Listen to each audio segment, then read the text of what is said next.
Assalamualaikum warahmatullahi wabarakatuh. Bertemu kembali dengan gue Andi Bogel di konten Suara Misteri Channel. Dan sekali lagi gue berterima kasih yang sudah mensubscribe, nge-like, komen, dan juga nge-share video gue. Semoga kebaikan kalian dibalas oleh Allah Subhanahu Wa Taala beribu-ribu kali lipat. Yaudah, pantengin terus Suara Misteri Channel. Dan gue akan menghadirkan narasumber yang mempunyai cerita lebih menegangkan, lebih menakutkan, dan lebih wadidaw.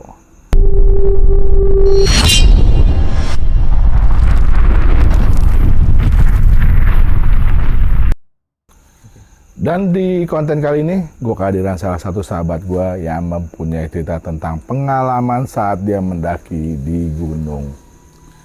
Yuk, sama-sama kita dengerin, kita kepoin, kira-kira pengalaman horor apa yang ada di narasumber gue pada malam hari ini. Epe. Ya, Bang. Agar ketemu lagi nih kita. Tangan lu dingin amat kayak di gunung. Agak grogi gue. Grogol ya.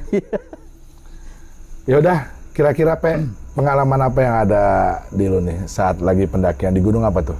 Iya, ini gue mau cerita pendakian gue di Gunung Mas ya. Lebih ke Gunung Pangrango tapi kita via jalur Gunung Mas. Iya. Ya, jadi Bang, ceritanya gue mulai dari ini dulu kali ya. Jadi sekitar tahun 2010 itu ada sedikit crash ya di Mapala gua. Jadi ada beberapa anggota gitu ya. Mereka melakukan suatu kegiatan di kampus ya. Terus ada accident di di tebing Citatah ya. Tebing Citatah itu sebelah di mana? Padalarang. Padalarang. Iya. Jadi ada suatu kegiatan pemanjatan, tiba-tiba ada kecelakaan ya, sampai menimbulkan kematian di sana.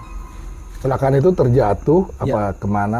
jatuh dari tebing, terus kemudian kepalanya ngebentur tebing cadas gitu, pecah dan meninggal dunia. Iya. Nah dari situasi itu kan ada apa ya? Kayak keluarganya dia komplain atau apa gitu kan, nyari tahu tentang permasalahan apa yang terjadi gitu kan. Nah di tengah kericuan itu ya beberapa teman-teman ini termasuk saya, kita lebih memilih vakum gitu. Apa sih dalam arti melipir dulu nih dari kejadian itu, dari kegiatan. Nah saya termasuk yang salah satu yang melipir ya, karena di kampus itu kan saya sendiri sebagai bagian dari tim kurikulum. Terus di setiap pendidikan, terus di setiap kegiatan itu saya terlibat langsung. Nah jadi pas masalah itu banyak kayak ada tuntutan lah atau apa gitu kan, dan kita harus menjelaskan ke keluarga atau apa gitu kan. Akhirnya beberapa teman ini ngerasa kita cooling down dulu gitu kan. Nah akhirnya beberapa teman yang akhirnya melipir ke kegiatan di luar kampus gitu kan. Kalau saya lebih memilih saya pulang kampung, karena kebetulan juga orang tua di kampung kan bilang ya udahlah daripada di kampus nggak ada kegiatan gitu kan, mendingan balik aja dulu ke kampung. Nah akhirnya saya mutusin untuk balik nih ke Pemalang, kampus saya di Pemalang. Oh iya. Nah di situ saya ketemu nih sama kawan-kawan lama dulu yang sempat kita dulu ada pengajian atau apa gitu, teman-teman majelis di kampung ya. Nah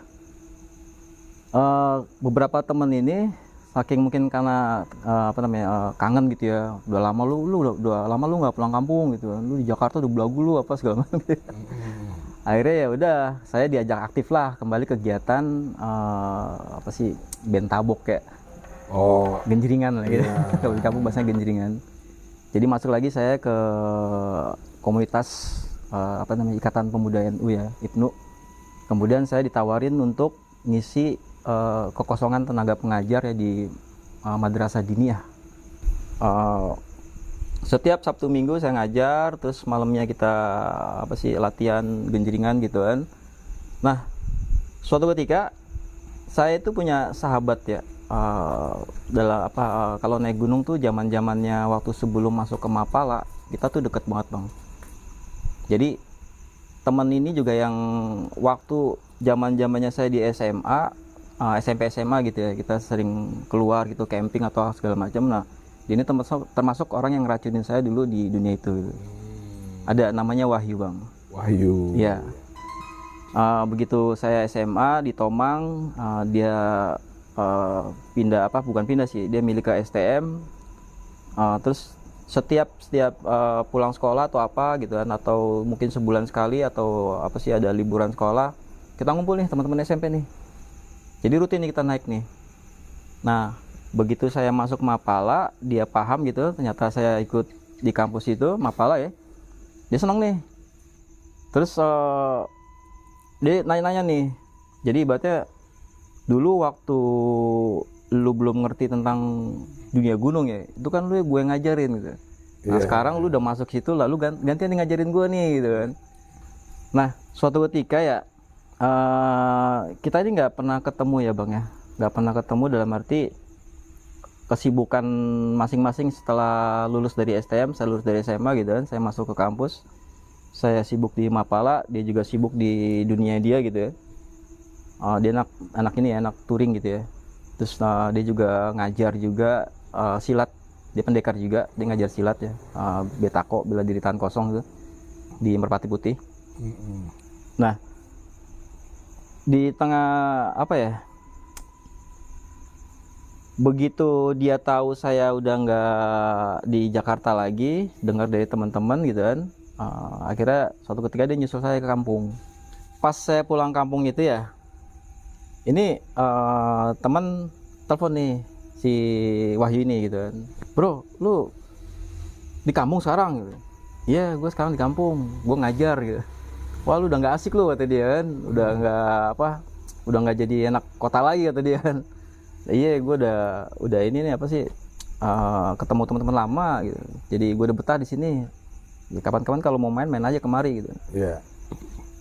Nah, suatu ketika ya, kalau nggak salah saya lupa itu pas mau bulan puasa ya, begitu saya lagi ngajar nih, tiba-tiba kepala sekolah di madrasah ini dia bilang gitu loh, Gus, kalau saya di kampung dipanggil Agus ya, Gus, itu ada teman lu tuh, ada orang ngeliatin di depan tuh, kayaknya sih temen lu gitu. Terus saya tanya sama kepala sekolah ini gitu, orangnya gimana Pak? Iya, kamu lihat aja keluar. Soalnya saya liatin dia tadi ngeliatin kamu ngeliatin ke sekolahan mulu gitu. Akhirnya udah saya ngelok keluar. Nah, di depan madrasah itu ada warung. Ada apa sih, kayak warung makanan gitu ya. Biasanya kalau anak-anak madrasah itu suka jajan di situ. Akhirnya saya keluar nih, saya lihat, lah si Wahyu nih ngapain gitu. Tumben banget. Akhirnya saya keluar, saya samperin. Terus dia lagi duduk, terus dia ngopi di situ ya, saya tanya gitu, bro, lo ngapain gitu, kenapa nggak ke rumah gitu. Terus dia bilang, tadi sih gue mau ke rumah, kata dia, cuma gue ada Feeling kalau ada di sini gitu. Enggak, dia bilang dia ada titipan gitu. Jadi dia disuruh sama keluarganya gitu kan, buat nyampein sesuatu gitu loh, ada bingkisan atau apa gitu kan. Nah, kebetulan dia mampir lewat Comal, lewat Pemalang gitu kan. Nah, karena dia ingat saya di situ, ya udah dia mampir gitu. Terus, oh ya udah, kenapa nggak ke rumah aja gitu kan, kita udah lama nih nggak ketemu nih. Jadi kita ketemu nih terakhir 3 tahun yang lalu, saya bilang kan. Terus lagi-lagi dia bilang, gue nggak lama di sini Gus, katanya, gue mau langsung cabut gitu kan, soalnya hari Seninnya gue harus pulang gitu kan, gue harus masuk kerja lagi. Akhirnya ya udah kalau nggak gitu tungguin gue selesai ngajar deh, gue bilang, nanti kita ngopi.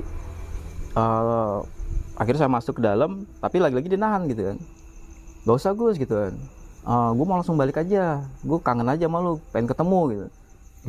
Mungkin kapan-kapan kalau nanti gue udah pulang, gimana kalau kita naik gunung, kata dia kan. Ya udah, naik gunungnya seperti biasa, lu mau kemana, saya bilang. Ya terserah lu lah gitu kan, biasanya nentuin gunung tuh lu, katanya, lu yang lebih paham di dunia itu gitu kan. Akhirnya udah saya usulin, oke deh kalau gitu gimana kalau kita nostalgia, saya bilang. kita naik Gunung Pangrango tapi bukan dari jalur umum. Saya bilang begitu sama dia kan. Terus dia tanya lagi sama dia tuh, lu yakin lu gitu? Soalnya kan sekarang kan ketat. Jadi pendakian tuh tahun-tahun itu setiap mendaki itu nggak bisa lewat jalur-jalur yang lain gitu Bang. Sudah buka jalur atau segala macam. Ya, akhirnya saya tawarin naik Gunung Pangrango itu via jalur yang belum pernah dilewatin sama orang, saya bilang. Soalnya daripada ribet kita ngurus atau segala macam gitu kan, mending kita lewat samping aja. Ya. Administrasi segala macam gitu ya. Akhirnya dia bilang ya udah, oke lah. Tapi ini semua lu yang ngurus lah, masalah perbekalan apa segala macam. Ya udah saya bilang gampang lah, nanti gue yang ngurus. Oh ya udah kata dia kan. Terus kita ketemu kapan nih?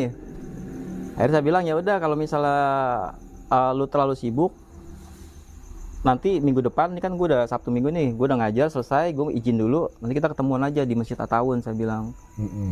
Ya udah kita sepakat, pulang dari tempat saya, dia langsung ke tempat saudaranya gitu kan, terus dia kerja, nanti minggu depan kita janjian ketemuan di Masjid At-Tawun buat naik Gunung Pangrango. Tapi jalurnya via Gunung Mas. Akhirnya udah tuh, pas sampai saat hari H-nya, udah packing nih, saya udah packing, beres-beres gitu, peralatan yang di kampung ya, saya bawa lengkap tuh biasa. Saya ngejar bis jam 2 ya, yang langsung turun di puncak. Jadi bis jurusan apa namanya, jurusan Bandung gitu ya, Bandung atau Bogor, nanti saya turun di yang pertigaan Cimacan tuh yang Cibodas. Cuma akhirnya saya lupa gitu loh, kalau ternyata kita janjian itu di Masjid At-Tawun, bukan di Cibodas gitu. Nah turunlah saya tuh sampai di Cibodas itu sekitar sampai di Masjid At-Tawun tuh sekitar jam 3-an lah, jam 3 sore.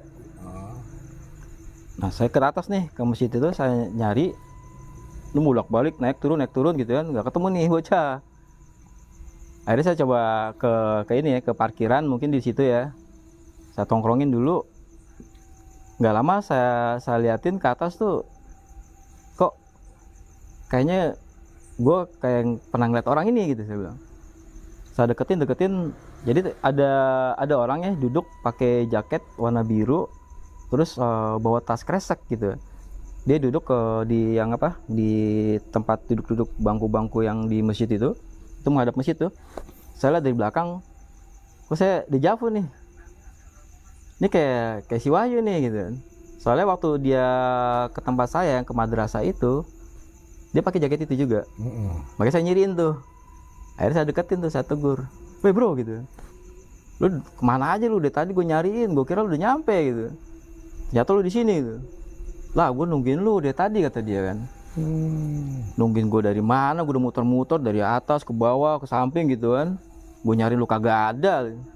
Terus dia bilang, "Kagak, gue duduk di sini, gue dari tadi gitu. Malah gue nungguin lu di sini." Oh ya udahlah, saya nggak pikirin gitu kan. Ya udahlah. "Ya udah, lu udah siap belum?" saya tanya kan. "Ya ini," kata dia kan.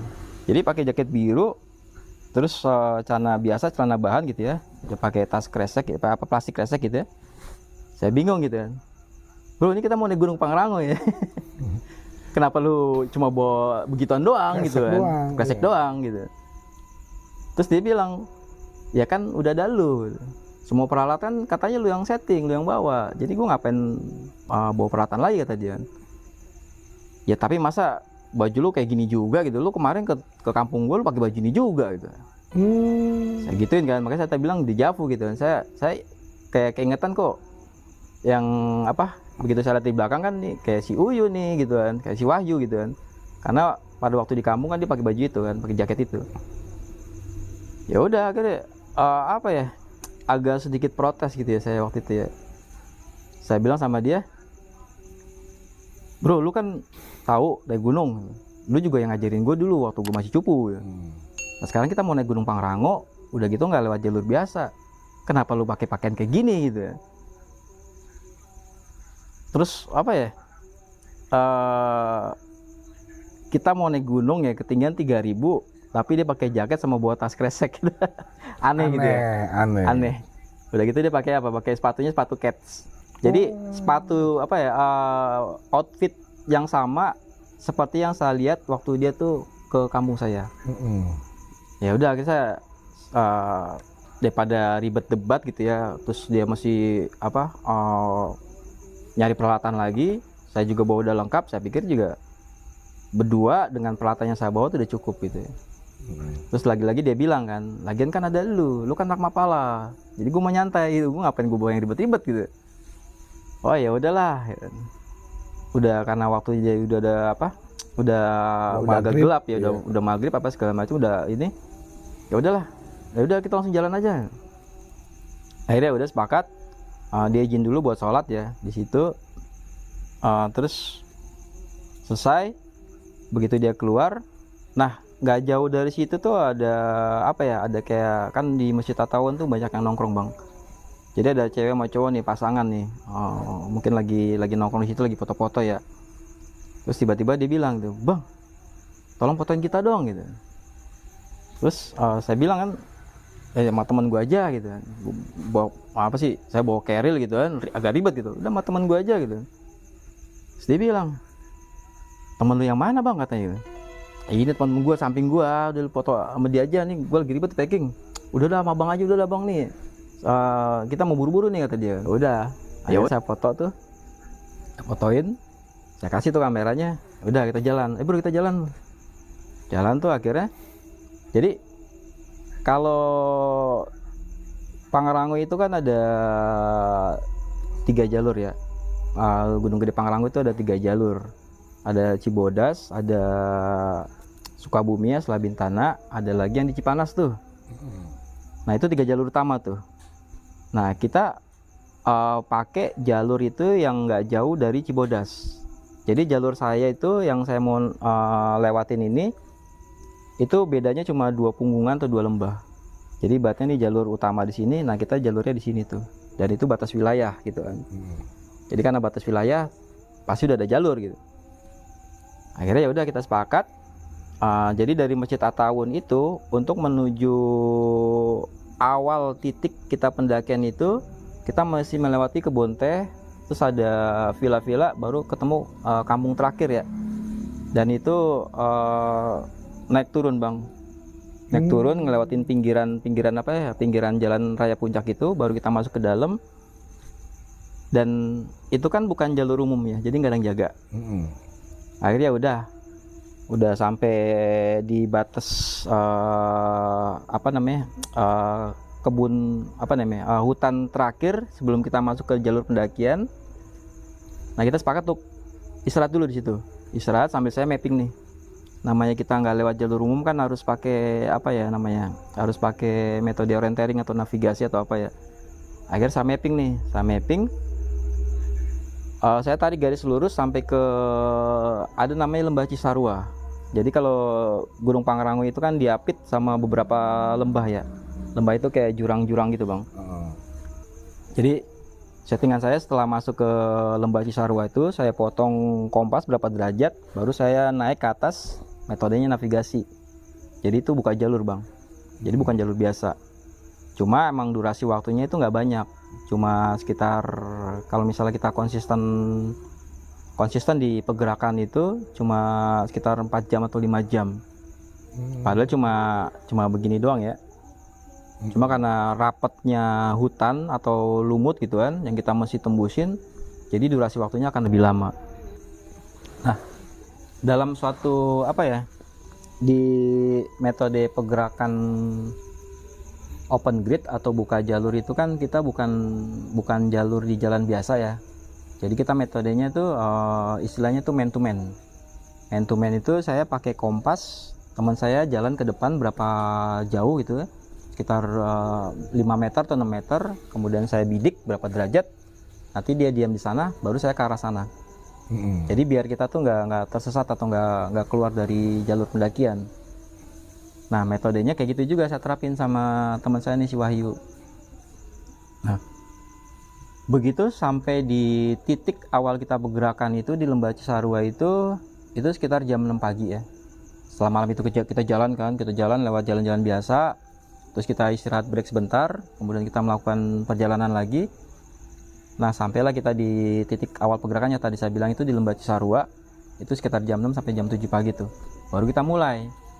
Karena dalam suatu pergerakan navigasi atau buka jalur itu nggak bisa malam ya, harus siang, harus terang gitu. terang. Akhirnya udah tuh. Di hari itu ya, di hari pertama itu saya suruh nih teman saya nih Wahyu nih jalan duluan. Bro, lu jalan duluan bro, biar gue bidik dari sini gitu.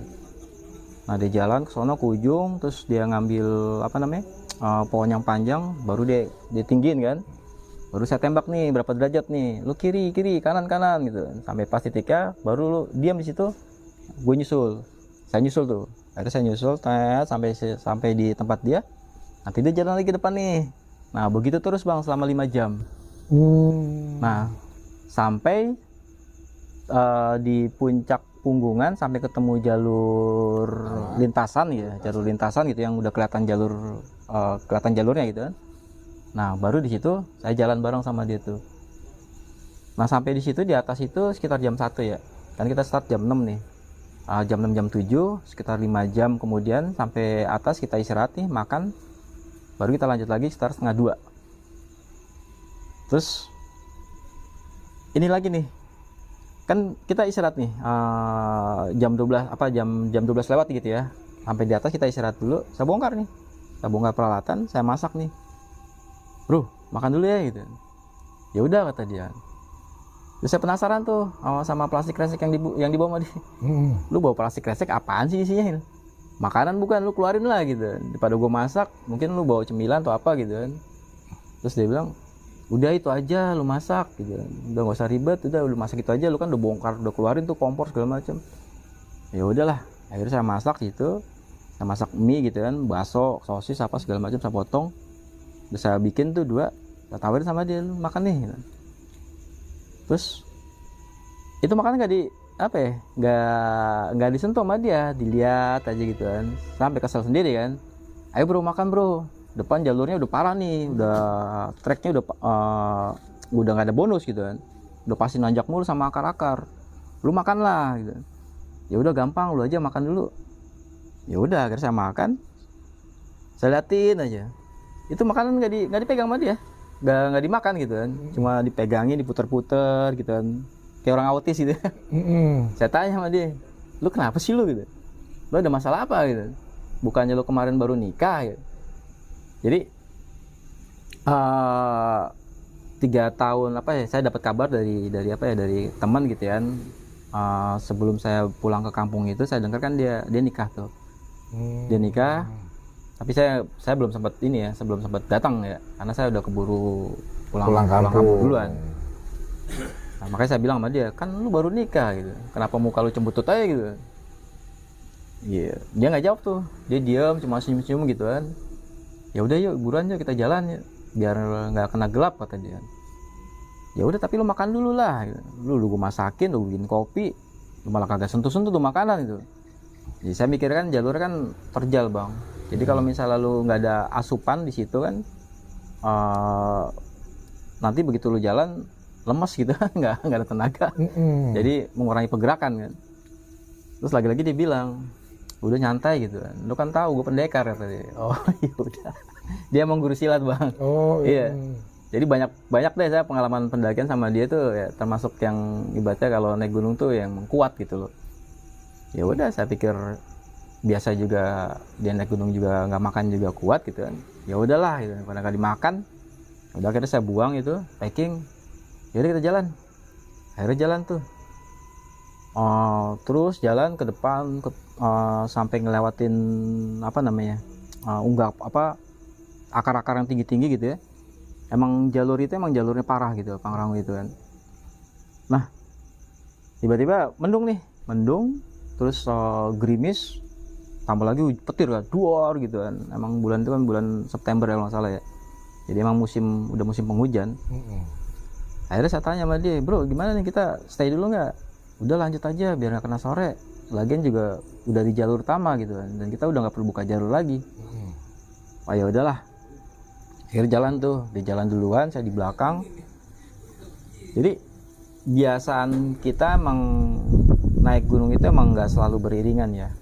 Jadi kadang-kadang dia duluan, nanti ketemu di mana dia nungguin, begitu saya dekat nanti dia jalan lagi gitu kan.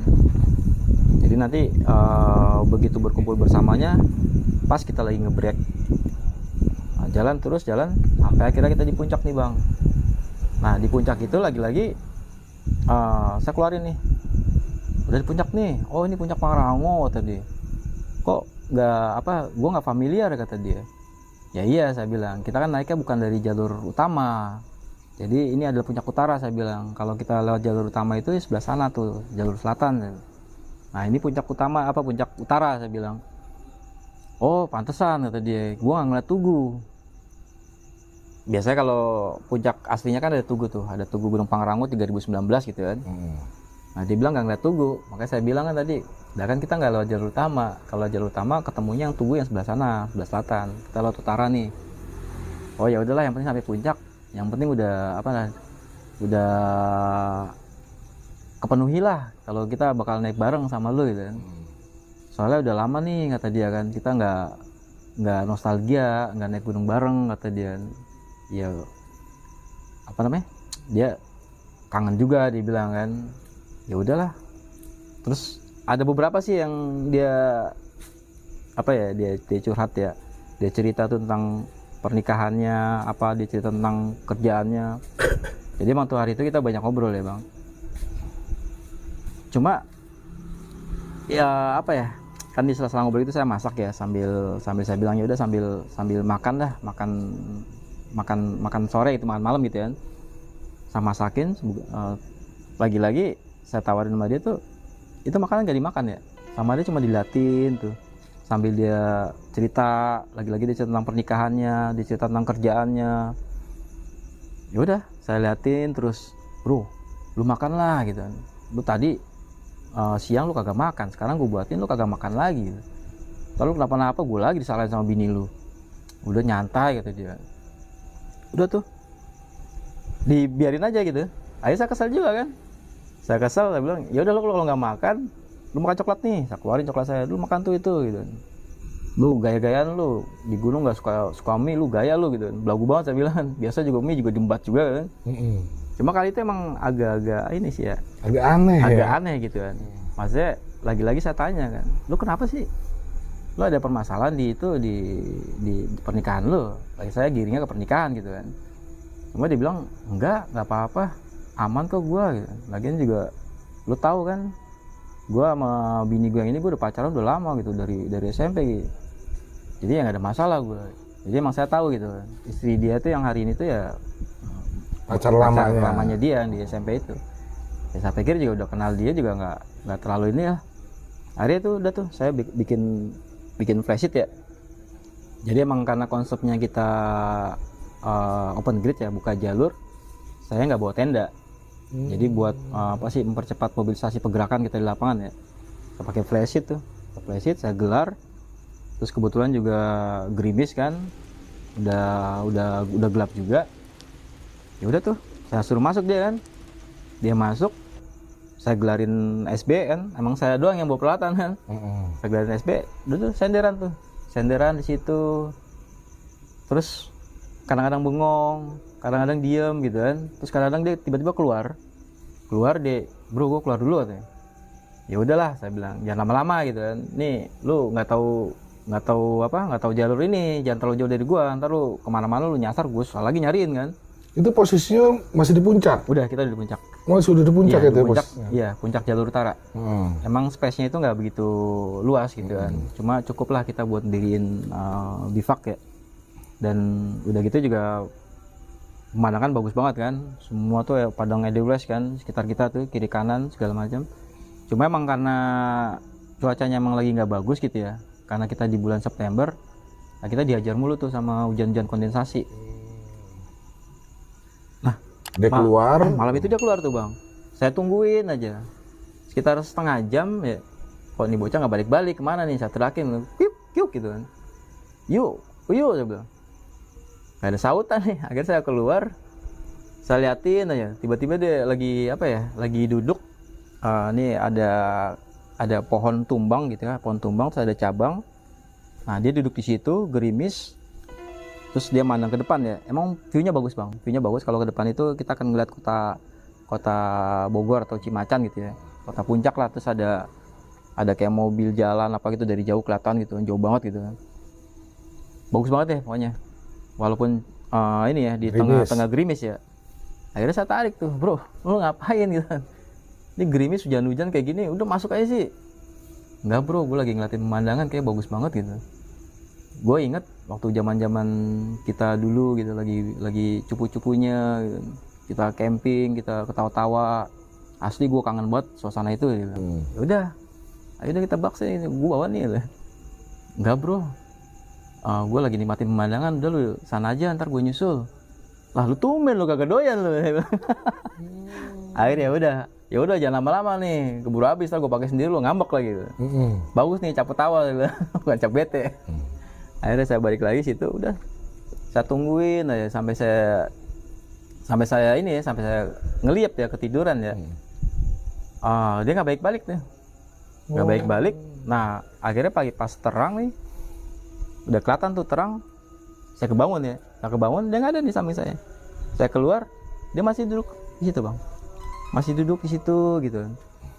Saya samperin lagi, woi, lu gila ya, lu dari semalam di sini gitu. Iya, gue dari semalam di sini aja, gue bagus banget ini cuaca, apa pemandangan juga bagus gitu. Jarang-jarang lo gue dapetin suasana kayak gini gitu. Lu kenapa nggak ngajak gue dari dulu, buka jalur kayak gini? Saya diem kan. Lah kan gue juga baru dapat ilmunya baru kemarin-kemarin, saya bilang gitu sama dia kan. Saya tanya, lu serius lo di sini dari semalaman? Gerimis apa gitu kan, hujan-hujan kayak gini? Iya bro, enak banget di sini. Saya diem, saya pikirin aja. Ini bocah kenapa gitu kan. Kondisi basah nggak dia saat itu? Baju basah. Baju basah. Baju basah. Itu saya aja menggigil ya. Makanya saya bilang, bro lu masuk lah gitu. Lu udah makan belum? Saya bilang. Saya tanya kan sama dia kan. Ya belum sih, dia bilang kan. Gila nih bocah kuat banget lu. Jangan mentang-mentang lu pendekar gitu kan. Saya pegang tangannya gitu kan. Apa pundaknya. Jangan mentang-mentang lu pendekar, lu kagak makan-makan gitu kan. Udah lu masuk lah, gila lu gini di Gunung Pangrango, cuaca kayak gini lu, gue liat kagak makan-makan. Tenang aja bro, gue kan pendekar nih. Ngomongnya gitu mulu bang. Ya udah tuh, akhirnya saya ngeliat kayak gitu, apa ya,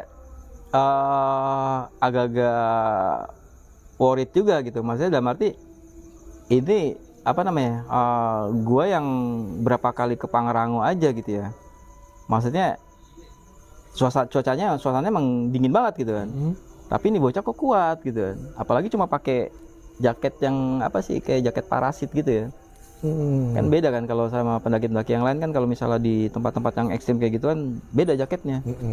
Saya udah mikir macam-macam nih. Udah ada banyak keanehan. Iya. Intinya gini, maksudnya dalam arti saya malah kepikiran dia kena hipo gitu. Jadi kalau hipo itu kan kayak mountain sickness gitu ya, penyakit ketinggian yang lu kehilangan panas badan gitu ya. Jadi lu nggak ngerasa dingin nih bang.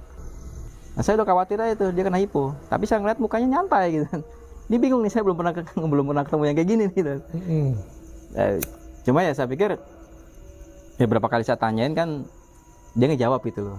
Ibaratnya kalau kondisi hipo akut kan udah kolaps sudah apa gitu kan. Ditanya nggak ngejawab, tapi dia jawab gitu kan, tenang aja bro gitu kan. Ya udah gitu kan, lu sana aja gitu. Apa ya dibilang ya, lu kasih tahu aja kalau pas kapan kita turun. Oh ya udah deh, ya udah kita turun sekarang nih. Saya bilang kan, mumpung masih terang nih. Ya udah tapi lu makan dulu ya. Lu ke bivak dulu nih, gue masakin lagi nih. Ya udah lu duluan deh. Dia masih di situ aja tuh. Akhirnya saya kesel juga, sebel juga, saya tinggal ya. Saya balik ke bivak, saya masak lagi nih. Terus saya panggil kan, kyuk gitu. Woi, buruan, udah matang nih, anget-anget enak nih. Bakso, saya teriak-teriak gitu.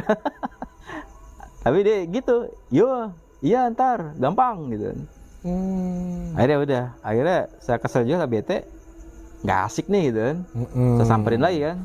Lu katanya mau naik gunung nih sama gue nih, kita nostalgia nih. Ini udah gue penuhin, gue apa segala peralatan juga gue dong bawa. Lu kagak asik lu gitu. Malah justru malah asik sendiri gitu kan. Malah lu curhat di jalur gitu kan. Terus kalau pas sudah sampai puncak malah kayak gini gitu kan, malam gue tungguin lo kagak ngobrol apa sih, nggak seperti biasanya gitu kan. Saya tanya lagi, lu kenapa sih gitu, kalau nggak asik lu kita balik aja dah, gue juga males kayak gini gitu. Ntar lu kenapa-napa lu sakit mah hipo, gue lagi disalahin, saya bilang kan.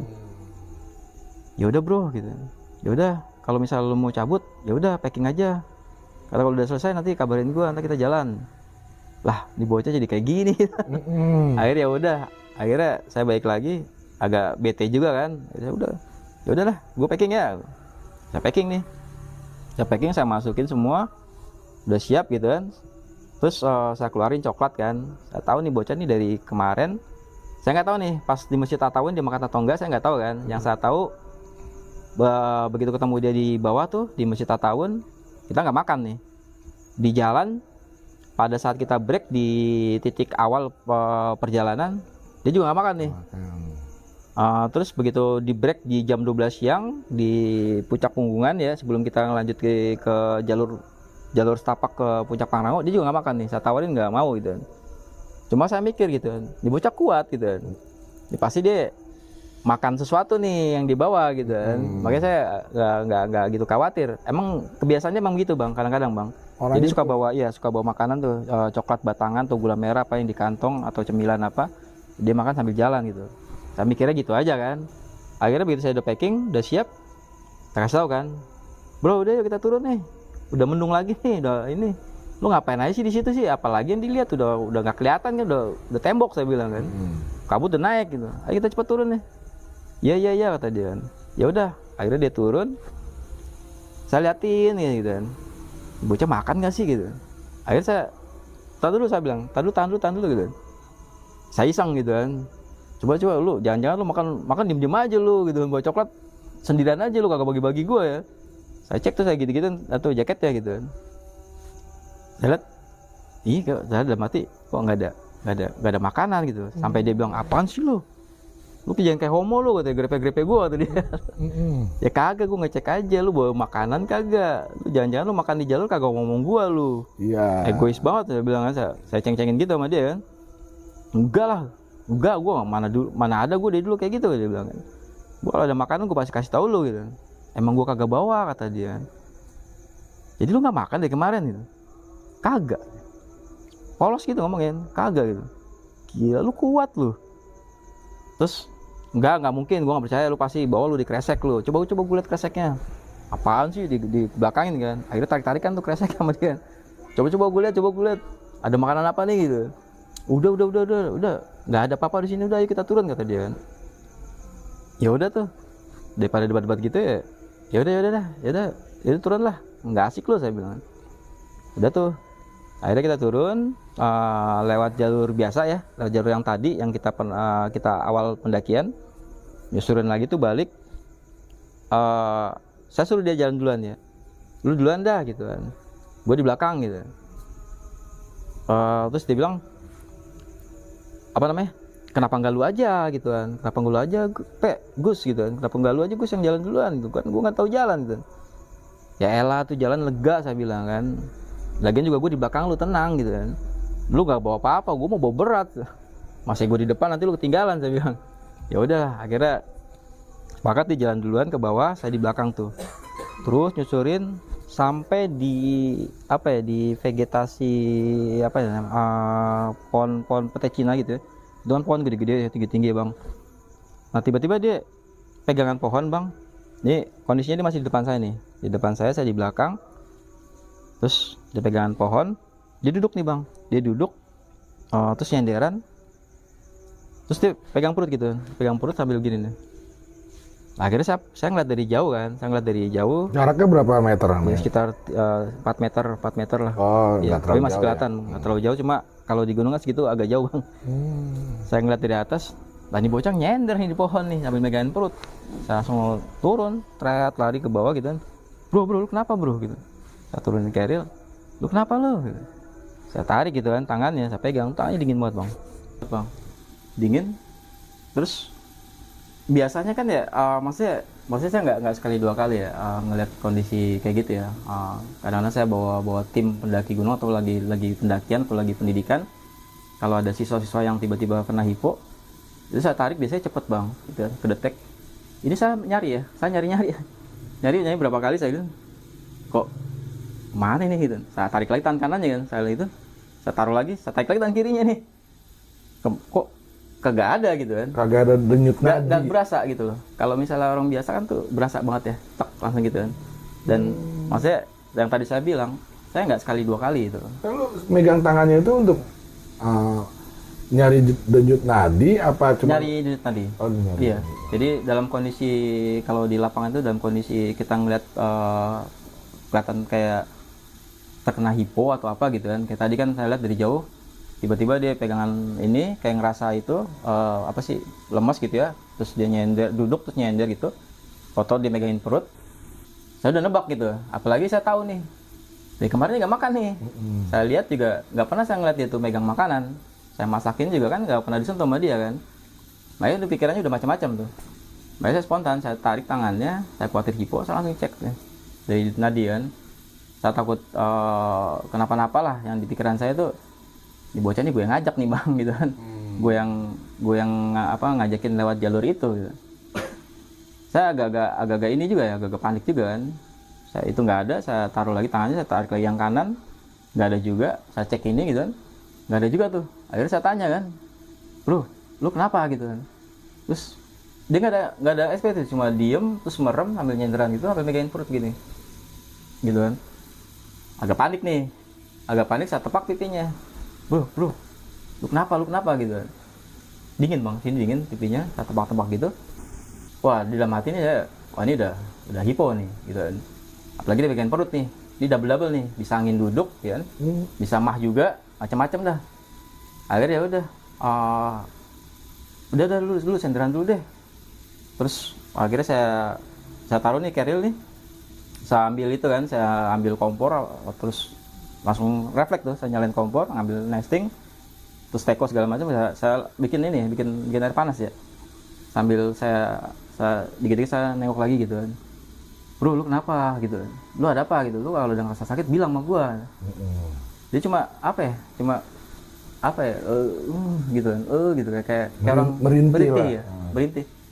Akhirnya udah saya balik lagi tuh, saya mau pegang perutnya gitu kan, saya buka jaketnya saya pegang tuh dingin banget bang di sini, perutnya dingin, dia agak shaking gitu kan, sambil ya ngeliatnya gimana ya, ngeliat temen lu tiba-tiba gitu kan, agak-agak panik juga gitu ya.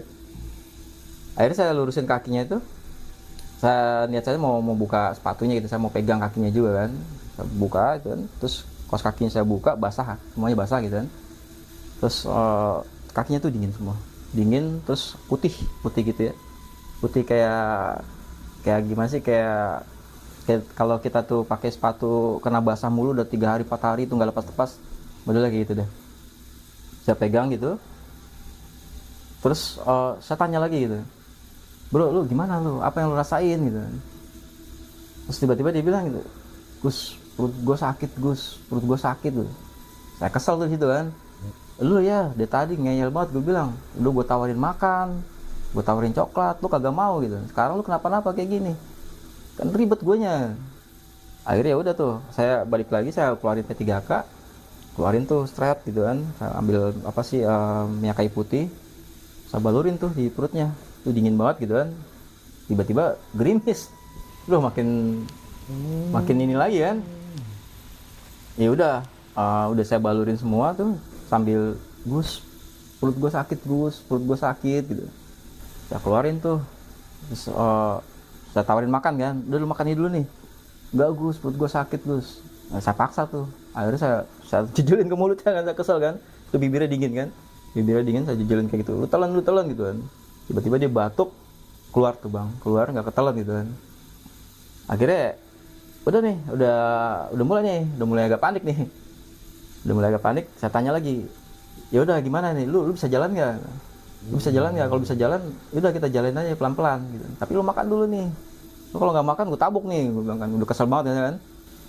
Ini situasinya udah agak crowded ya, ditambah lagi kan gerimis, terus hujan juga makin kenceng. Saya tanya berapa kali, dia bilang dia nggak bisa saya suruh jalan berdiri, dia nggak mau gitu kan. katanya sakit terus gitu, pegangin perut. Akhirnya saya coba diriin, lagi jatuh, saya keluarin tuh webbing tuh bang. Saya keluarin webbing, saya ikat di di perutnya dia gitu kan. Saya bikin kayak kustil gitu, apa sih sebutannya. Jadi niat saya tuh saya mau gendong dia. Terus air di keril saya buang, terus logistik yang kayak beras kayak apa gitu kan. Terus saya ikat, saya tinggalin, saya bilang sama dia, lu bawa keril gua ya, lu gua gendong, lu bawa keril gua. Terus ya gimana Gus, lu jadi kesusahan nih gara-gara gua gitu. Ya udah lu nggak usah banyak omong, yang penting lu sekarang ikutin aja apa kata gua. Ya udah kata dia kan, sambil megangin perutnya gitu kan. Akhirnya udah tuh saya gendong, saya ikat di pundak saya ikat kan pakai tali itu, pakai webbing. Nah keril dibawa sama dia tuh, saya suruh pakai gitu kan. Terus lagi-lagi begitu berat ya, asli berat banget bang. Dia tuh beratnya terakhir itu saya tahu dia tuh beratnya 62 ya. Terus saya bangun aja sambil megang kayu gitu kan. Megang kayu, saya gituin. Lagi-lagi dia bilang, Gus nih jalurnya akar-akar tinggi-tinggi, lu yakin gitu kan, mau gendong gua gitu. Terus mau gimana lagi, lu jalan bisa nggak gitu, lu kan nggak bisa jalan, lu megangin perut lu sakit. Dari tadi gue suruh makan lu gak mau. Udah tuh, akhirnya udah saya jalan tuh, saya gendong, berat bang, asli berat banget. Udah gitu licin, akar tinggi-tinggi, berapa kali saya jatuh kan, dubrak gitu kan. Terus lagi-lagi dia di pundak saya begini ya. Terus pipinya itu kadang nempel gini kan, dingin banget kan. Lagi-lagi dia teriak ngomong gitu, Gus sakit Gus, perut gue sakit, gue nggak kuat Gus, perut gue sakit. Nah yang gitu-gitu kan bikin ini bang, bikin panik, bikin panik. Makanya saya berusaha untuk makanya saya karena saya bilang udah lu diam, lu jangan berisik, lu diam aja gitu. Ya udah saya turun lari, jatuh gitu. Saya udah nggak kuat ya, saya nggak kuat. Akhirnya pas saya jatuh nyusul, kita nyusul berdua tuh. Saya buka, bro, lu senteran dulu gitu, gua nggak kuat kayak gini gitu. Ya udah kalau lu nggak kuat, lu tinggalin gua di sini, lu turun aja ke bawah, dia bilang kan. Ya saya kesel gitu, lu gila ya, nggak mungkin lah gua ninggalin lu di sini. Akhirnya udah lu diem aja, lu jangan ini, lu makan nih, yang kan ada coklat atau snack yang saya taruh kantong ya. Lu makan tadi yang gua kasih, lu makan dikit-dikit, lu paksain gitu, muntah-muntah nggak apa-apa, lu paksain, yang penting lu makan. Udah tuh, akhirnya saya mikir nih, saya nggak kuat bawa keril ya. Akhirnya saya ngambil golok tebas saya itu, saya nyari kayu gitu. Lu tunggu sini bentar ya, gue nyari kayu. Mau ngapain Gus, kata dia. Gue mau tahan dulu, gue nggak kuat begini dulu. Akhirnya udah tuh saya nyari kayu, dapat kayu panjang lumayan lah, 1,5 meter lah. Akhirnya saya buka tuh PDL saya, baju kemeja gitu, saya masukin ke kayu itu, saya bikin tanduk gitu kan. Saya pikir kalau saya ngikat lagi terlalu lama gitu kan. Akhirnya pakai baju gitu kan, baju saya taruh SB, nanti saya suruh tidur di situ. Lu tidur sini, terus lu rebahan. Terus badan udah saya ikat kayak gitu. Terus di ujung tandunya itu yang saya bikin, terus saya ikat tali, yang webbing tadi yang di sini saya lepaskan, saya ikat, saya taruh di pundak gitu. Jadi keril saya tinggal saya seret bang, kepala dia di sini ya. Jadi saya turun sambil nyeret dia tuh. Itu jatuh lagi. Yang bikin saya bete itu ya itu rintihan dia gitu. Gus sakit perut gue sakit Gus, gitu mulu kan. Udah lu tinggalin gue aja di sini gitu kan, turun aja. Udah bete banget tuh.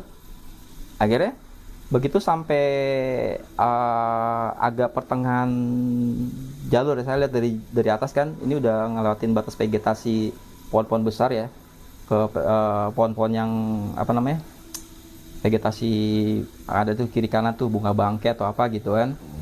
Nah itu saya lihat gitu ya, maksudnya saya paham gitu ya, di vegetasi itu berarti ketinggian udah di sekitar 2000-an ya, 2500 ke atas lah. Nah, sementara pengalaman kan 2019. Nah kemudian target saya itu saya mau hajar di titik punggungan tempat kita yang makan siang itu bang.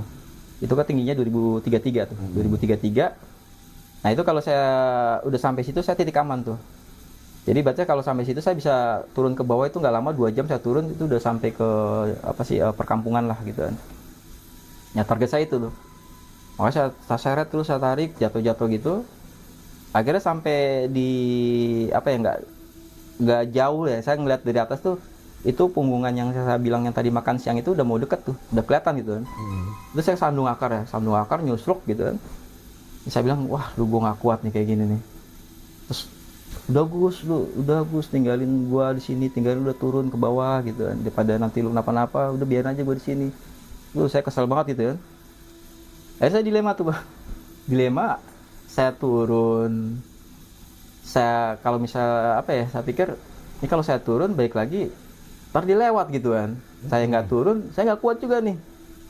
Akhirnya udah tuh, karena saya udah capek gitu kan, saya lihat lagi, saya cek lagi nih tadi masih nggak keraba tuh, masih nggak keraba. Akhirnya dia saya senderin nih, bro gue istirahat dulu ya, gue istirahat dulu. Pokoknya lu kalau gue ajak ngobrol lu nyaut gitu kan. Oh iya Gus, tapi perut gue sakit Gus. Ya udah lu tahan.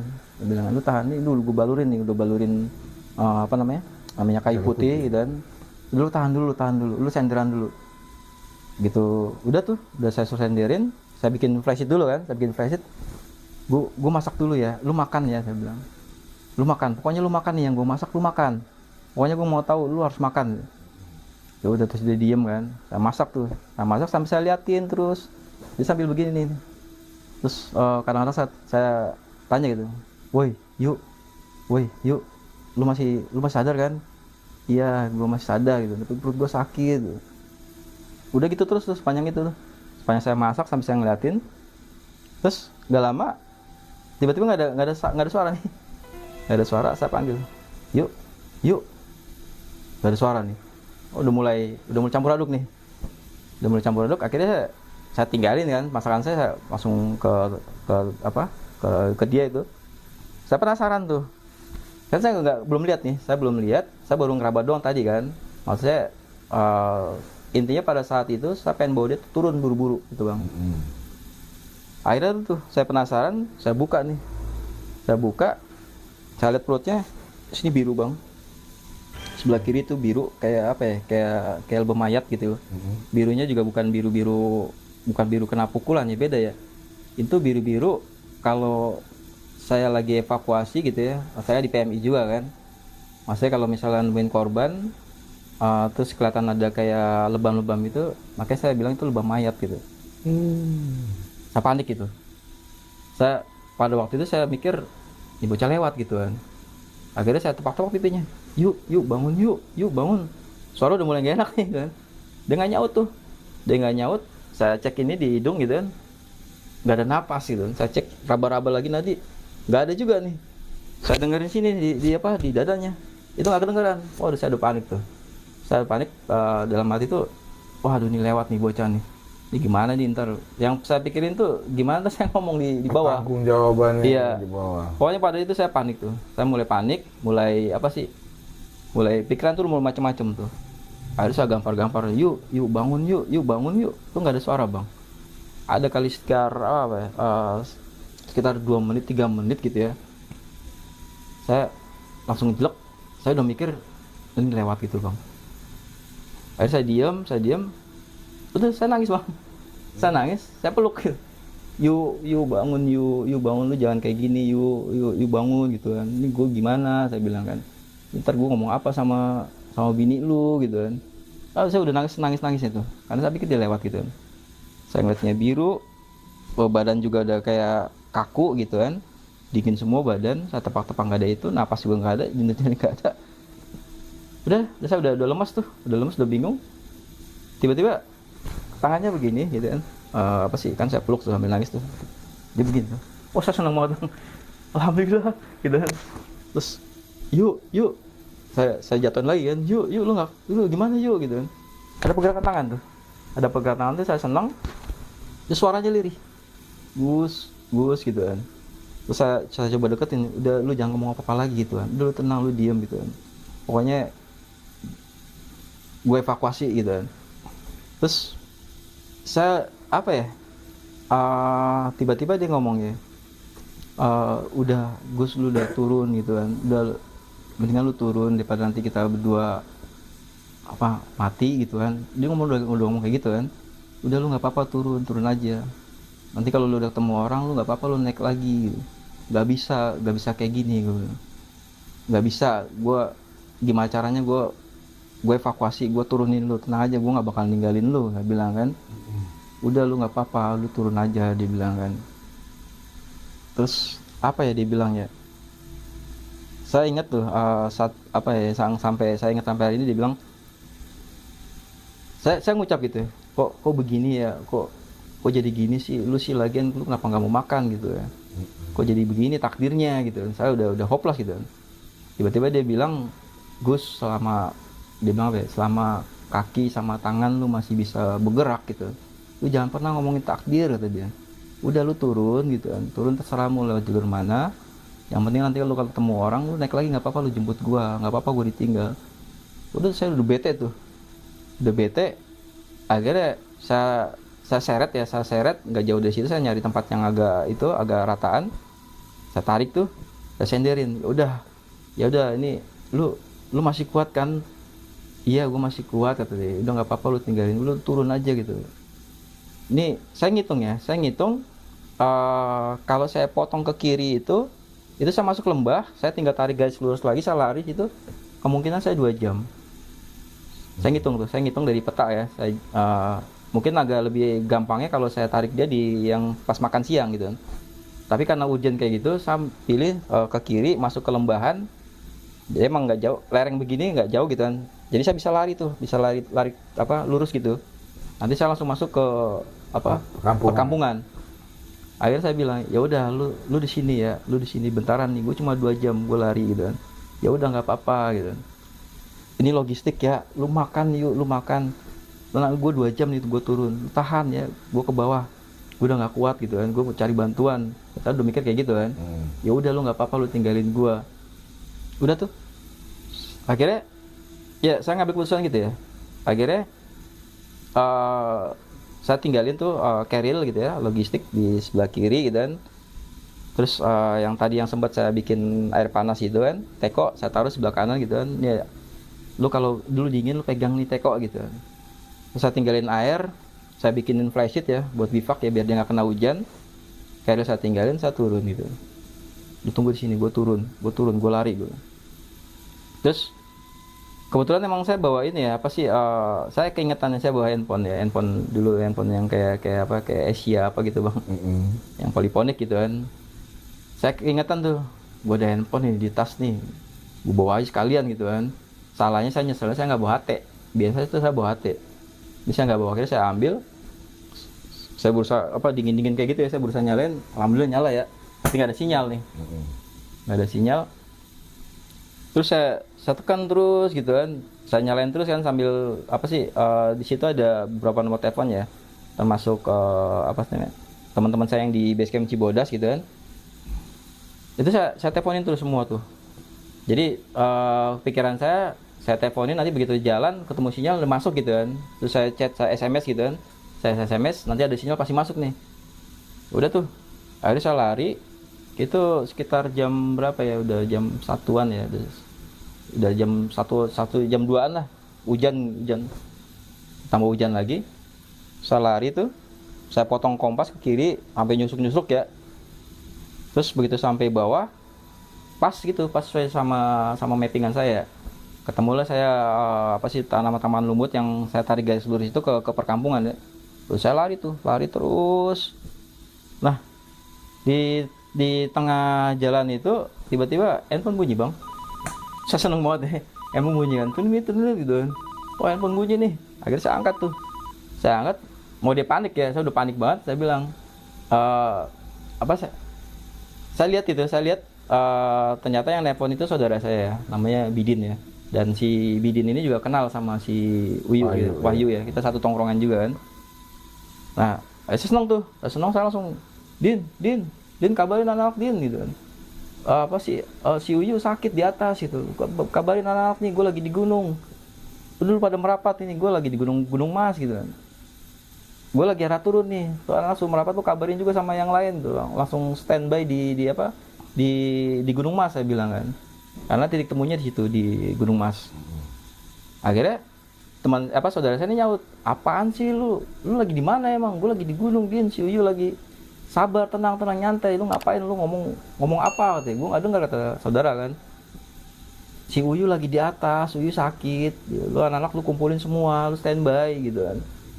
Terus ngomong apaan Mas gitu, lu emang lagi di mana gitu. Gue lagi di gunung, Din. Debat di situ, saya kesel banget kan, ngomong berapa kali gitu kan, panik kan, nggak panik. Lu tuh apa, si saudara saya bilang, Mas lu tuh ditunggu sama anak-anak gitu kan, lu lagi ngapain naik gunung, lu ditunggu sama anak nih. Udah lu nggak usah banyak bacot, saya bilang, lu nggak usah banyak ngomong, udah lu kumpulin anak, yang penting lu standby. Si Uyu kasihan di atas sakit. Apaan sih lu Uyu, orang kita nih lagi nungguin lu lagi tunggu sama anak kita udah 3 hari apaan itu, si Uyu meninggal nih, lagi anak lagi pada tahlilan.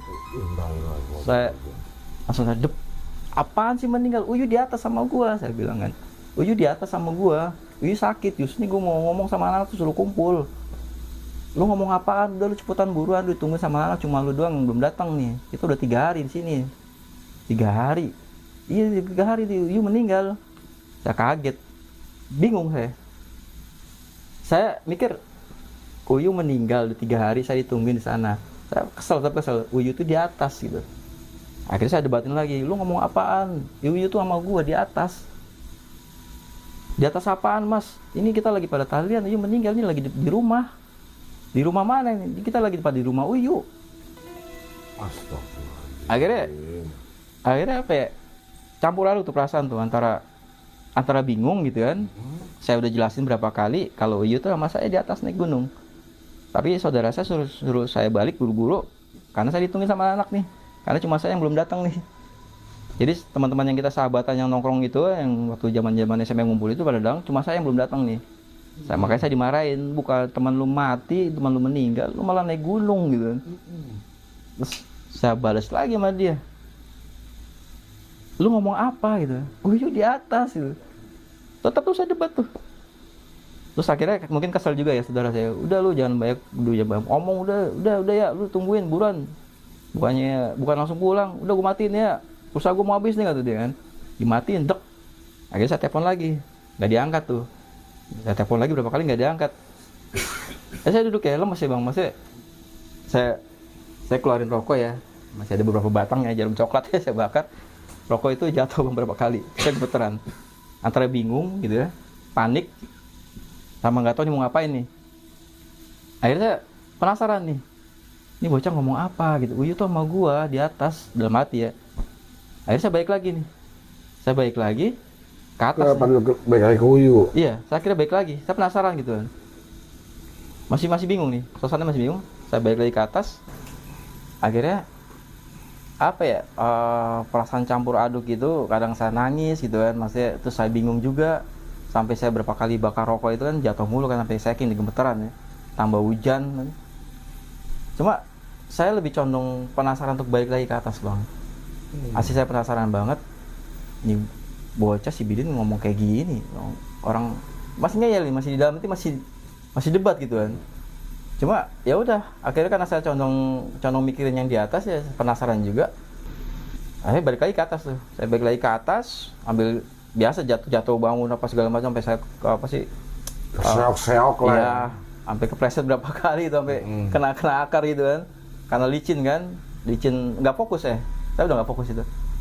Saya naik lagi ke atas, kelihatan dari jauh kan, bivak saya tuh.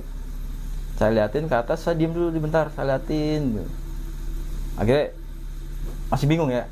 Akhirnya udah saya paksain terus ke atas sampai ngerayap-rayap gitu kan, licin. Sampai di tempat saya bivak. Uyu nggak ada. Saya liatin, kok nggak ada gitu kan. Apa sih? Saya lihat cuma kayu tandu yang saya bikin gitu ya. Terus SP-nya juga di situ. Logistik di kiri kanan sesuai sama yang saya tinggal. Keril juga masih berantakan, face it, tapi Uyu nggak ada. Akhirnya saya bingung nih, saya tancepin glock tebas gitu kan, saya tendang tuh keril, saya kesel gitu kan. Terus akhirnya saya masukin semua tuh, masih campur aduk nih, masih bingung atau apa segala macam. Saya nggak apa ya, kalau waktu kejadian waktu di Gunung Lawu saya sempat nyariin nih korban yang hilang ya, maksudnya yang saya tolongin tapi dia hilang, saya sempat nyariin, tapi ini enggak gitu, karena saya bingung masih percaya nggak percaya. Akhirnya saya masukin tuh carrier segala macam, barang-barang tuh, jadi udah nggak rapi tuh, udah saya tendang-tendangin semua, saya kesel juga kan. Saya turun nggak fokus lagi, jatuh gitu kan, ngeblank gitu loh, ngeblank sampai di tempat batas vegetasi itu sebelum masuk ke hutan terakhir yang Gunung Mas nih, Kebon Teh gitu. Saya telepon, diangkat tuh, tapi yang angkat teman saya yang lain kan, si Anto. Bro gitu, Din gitu, ini bukan Bidin ya, ini Anto gitu. Lu kemana aja nih, lu tungguin deh tadi tuh, saudara lu udah bete tuh nungguin lu. Ya tadi lu teleponin, katanya lu di Jawa, katanya lu sekarang lu naik gunung gitu kan. Udah buruan nih, tinggal lu doang. Tadi dulu, gue masih bingung. Tok si Uyu tuh di atas itu. Udah lu jangan halu gitu kan. Ini si Uyu Uyu di sini, kita udah 3 hari tahlilan. Dia tuh istrinya juga nungguin lu, nanyain lu gitu kan. Saya tanya, dia meninggal beneran? Iya dia meninggal kenapa, saya tanya. Dia meninggal, dia kesetrum katanya. Akhirnya ya ntar ceritanya di sini aja. Kesetrum gimana maksudnya? Udah ntar ceritanya di sini aja, lu kesini aja merapat. Udah tuh saya langsung buru-buru ke bawah, udah nggak mikir lagi, saya langsung naik angkot gitu kan, seadanya saya dapat angkot, saya langsung balik, langsung ke Serang ya, kan dia di Serang gitu kan. Saya ke sana, sampai sana itu udah malam gitu kan. Jadi begitu saya sampai di ujung desa gitu, jembatan ya, kan ada sebelum masuk kampungnya dia tuh ada jembatan tuh, itu saya ingat banget gitu. Itu udah ada bendera kuning bang, terus ada saudara saya nungguin di situ kan, mas gitu, udah sini dulu gitu. Saya ngeliat saudara saya tuh sama teman saya 2 orang, udah sini dulu gitu. Lu gimana sih gitu, ditungguin, udah lu nyantai dulu, lu carrier taruh dulu gitu. Akhirnya saya taruh carrier, saya duduk gitu kan. Saya diceritain sama mereka gitu kan. Itu saya belum nyampe, saya cuma pengen tahu ini gimana bisa kayak gini gitu kan. Masih nggak percaya gitu. Iya, jadi si Uyu itu dia kerja kan, dia kerja di PLN ya, di listrik ya. Jadi begitu dia mau betulin salah satu kabel yang putus gitu di Jakarta, itu kesetrum dan dia nyangsang, terus badannya nyangkut di di kabel-kabel gitu kan. Terus ya udah itu meninggal gitu kan, dirujuk ke rumah sakit, meninggal. Jadi dibilang separuh sebelah kiri tuh gosong, terus di sini tuh bekas strumnya yang sini warna biru-biru lebam gitu. Nah saya keingetan tuh, salah satu yang saya pegang di atas tuh, yang di perutnya dia pegangin, dia sakit tuh pas kayak gitu, katanya biru-biru di sini gitu, biru kayak lebam gitu kan. Jadi emang pas nyetrumnya itu dahsyat itu katanya di perut, kata anak gitu kan. Begitu dilihat juga dasarnya kan separuhnya hitam gitu bang. Terus saya nggak cerita, saya diem aja gitu. Ya udah, kuburnya di mana gitu, anterin gua ke sana gitu.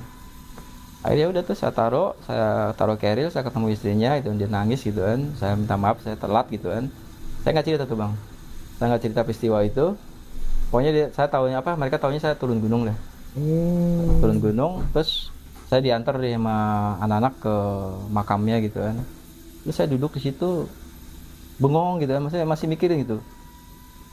Jadi yang di atas tuh siapa gitu, dan gimana sih, kayak real banget gitu. Itu sampai hari ini saya masih nggak percaya gitu. Cuma maksud saya jadi flashback gitu loh, keingetan pada waktu saya nemuin kerangka yang di Gunung Lawu itu modelnya sama juga kan. Ya maksudnya hal ini bukan sekali 2 kali gitu kan. Cuma ini kan sahabat sendiri gitu kan, dan dalam banget gitu. Dan saya terngiang-ngiang aja yang omongan dia terakhir tuh, yang saya peluk tuh, yang dibilang selama kaki dan tangan lu nggak bisa bergerak, lu jangan pernah ngomongin takdir gitu kan. Karena saya udah mikir tuh, kok takdirnya begini gitu, lu ketemu lu mati gitu. Terus saya duduk ngobrol, ini kan udah 3 hari ya, saya ingat nih, saya cerita sama saudara saya gitu, Din, lu tahu nggak Din, minggu yang lalu tuh si Uyu ke rumah gitu. apaan mas, minggu yang lalu Uyu masih di sini kok, masih ngobrol sama kita mana lah gitu kan. Lu serius Din? Iya masih di sini gitu kan. Terus jadi apa ya, saya mikir yang di kampung saya itu yang ngajakin saya naik gunung tuh siapa gitu kan. Sementara dari cerita teman-teman itu saya udah nyolot gitu kan, apaan dia nyamperin saya pulang, apa dia nyamperin gue Din di kampung, gue lagi ngajar madrasah dia ngajak naik gunung. Makanya ya lu gue ajak aja naik gunung kemarin itu. Apaan sih mas, lu halu lu, orang dia di sini mana anak gitu kan.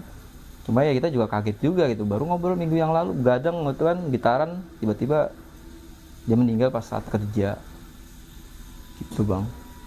Nah, di saat ketemu di tempat ente lagi ngajar itu, nggak ada kejanggalan apa-apa, di situ merinding atau apa gitu? Nggak ada, biasa aja. Cuma apa ya, maksudnya di situ kan rame tuh bang. Kita lagi apa sih itu kan warung kopi ya. Terus tuh banyak orang di situ apa segala macam gitu kan. Terus orang-orang itu kayak kan saya kadang-kadang mikir ya, flashback ya, itu yang datang siapa gitu kan. Saya mikir pada waktu itu kok kayak orang tuh kayak nggak kayak apa ya, kayak nggak peduli ada kan, kalau di kampung kan ada orang baru gitu kan. Ya pesan kopi duduk pasti diajak ngobrol ya, dari mana apa segala macam. Itu orang tuh nyantai aja di situ yang pada ngopi. Terus yang kedua apa namanya, baju yang dia pakai itu begitu ketemu di madrasah sama ketemu di Mataun itu sama. Dia pakai jaket, dia sepatu kets gitu, bawa plastik kresek warna hitam gitu kan, jaket parasit ya, itu sama gitu loh. Makanya saya ngenalin waktu di atas, saya nyariin dia waktu di tahun kan, saya ngenalin di belakang kok ada pakai kayak si Uyu nih gitu kan. Cuma kok bajunya sama yang di itu yang di kampung. Kan saat lagi ketemu sama Epe, dia pakai bawa tas plastik juga. Iya, kresek hitam. Masih bawa kresek hitam juga. Saya ingat saya tanyain kan, kenapa sih lu nggak ke rumah dulu gitu. Biasanya dia kalau ke kampung saya ini pasti ke rumah bang, ke rumah ketemu kakak gitu. Tapi dia nggak mau tuh. Dia bilang buru-buru. Katanya apa sih, dia mau ngasih apa sih, ada pesanan dari keluarganya buat dia kasih ke keluarga dia yang lain gitu kan. Saya mikir itu kresek itu kan. Dan saya masih penasaran juga itu isinya apa, itu kresek gitu kan.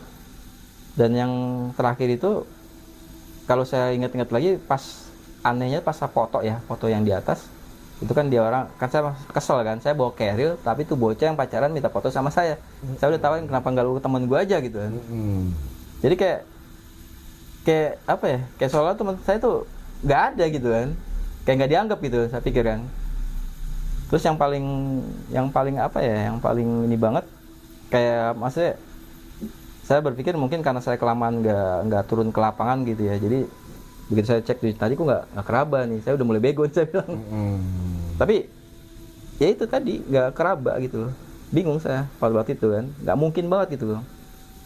Jadi walaupun gimana pun dia kena hipo akut pun pasti begini doang udah tek masih keraba gitu. Nah itu nggak ada tuh pada saat itu tuh, saya baru ngeh di situ tuh. Dan saya nggak berani cerita ya, saya cerita sama saudara saya karena dia yang ngangkat gitu, walaupun dia nggak percaya juga. Karena pada waktu saya ketemu yang di Gunung Lawu itu, saya ceritain sama teman-teman di kampus, kan saya dibully kan. Terus saya disuruh cek otak gitu kan, katanya saya mengidap wazam schizophrenia gitu. Ya itu yang kisah yang di Gunung Lawu itu, yang saya ketemu kerangka gitu kan. Terus saya tolongin, apa sih, ada cewek jatuh gitu ya di jalur di hutan, saya tolongin, tiba-tiba nggak ada, saya kesandung ketemu kerangka, ternyata kerangka itu ya cewek itu gitu. Itu saya sempat ceritain tuh, makanya saya nggak berani cerita karena saya dibilang gila gitu. Nanti dah untuk selanjutnya ya kita ceritain lagi yang di Gunung Lawu nih, pokoknya ditunggu dah buatnya. Kita berikutnya. Ini cerita ini menurut saya suatu keanehan banget, keanehan dalam arti kata yang dimana nggak ada perasaan aneh, atau biasanya kita ketemu sama makhluk itu kan akan merinding gitu, atau juga ada tatapannya kosong gitu loh. Dan di sini si Wahyu ini kok masih berinteraksi gitu sama kita ya kan. Iya. Itu yang aneh. Ngeri. Oke deh. Oke, siap. Tepe, pokoknya lu harus konten lagi sama gua dah. Siap. Pantengin terus di Suara Misteri Channel dan gua akan menghadirkan narasumber yang mempunyai cerita lebih menegangkan, lebih menakutkan dan lebih wadidaw. Assalamualaikum warahmatullahi wabarakatuh. Salam.